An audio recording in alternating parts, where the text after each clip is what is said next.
ओडिशार बृहत्तम शैवपीठ बुद्धखोल गंजाम जिला बोगुड़ा सहर ठारू मात्र 3 किलोमीटर दूरतार अवस्थित।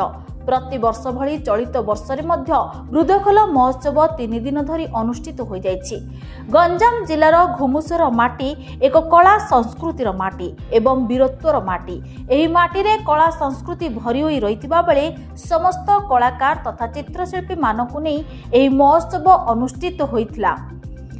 तार तृतीय संध्यारे महोत्सव समापन हो जाइछि। ओडिशार परिवहन मंत्री विभूतिभूषण जेना, ओडिशार मत्स्य और पशु संपद मंत्री तथा पोलसरा विधायक गोकुलानंद मल्लिक जोगदे बुद्धखोल महोत्सवर समापन करछन्ते। शेष महोत्सव रे जिलापाल, जिला अधिकारी तथा स्थानीय प्रशासन तथा समस्त दलीय नेता बहु मान्यगण्य अतिथि माने उपस्थित रहिथिले। बुद्धखोल महोत्सवर शेष दिन रे समस्ते प्राकृतिक परिवेश को उपभोग करबा सह कलाकार मानक कला प्रदर्शन होइतिबा देखिथिले।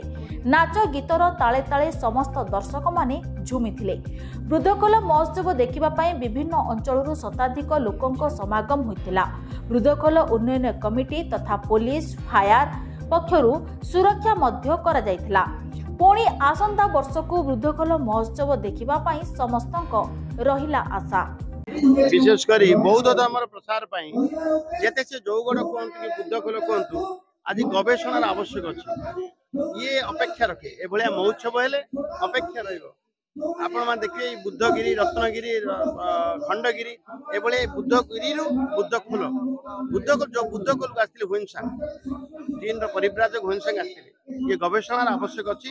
एभलिया महोत्सव हेले समस्ते जानिबे, बुद्धखोल प्रसार हम एवं बुद्धखोल संपर्क में जानवे को मत जिज्ञासा पड़ो। तेणु एभलिया महोत्सव में जोग देवर मत बहुत खुशी लगे। देखंतु आजिर ये जो भव्य दिव्य बुद्धखोल महोत्सव आज तृतीय दिन आज रही। आज आमर माननीय मंत्री जी श्री विभूतिभूषण जेना महाशय मध्य जोग देइथिले एवं कलेक्टर, जिला प्रशासन, आमर अनेक आज अधिकारी माने एठी जोग देइथिले।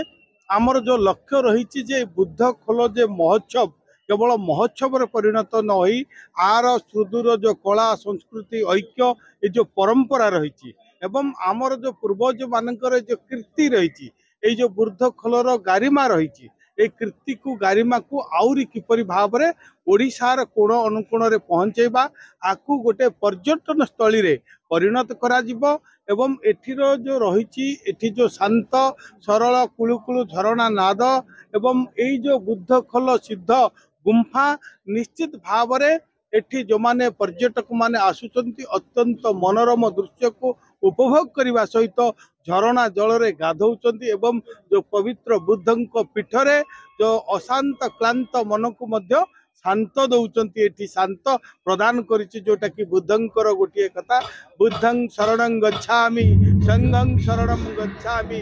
तेणु निश्चित भाव में अशांत क्लांत मन को शांत देवार मध्य बुद्धखोल तार अग्रणी भूमिका नौ।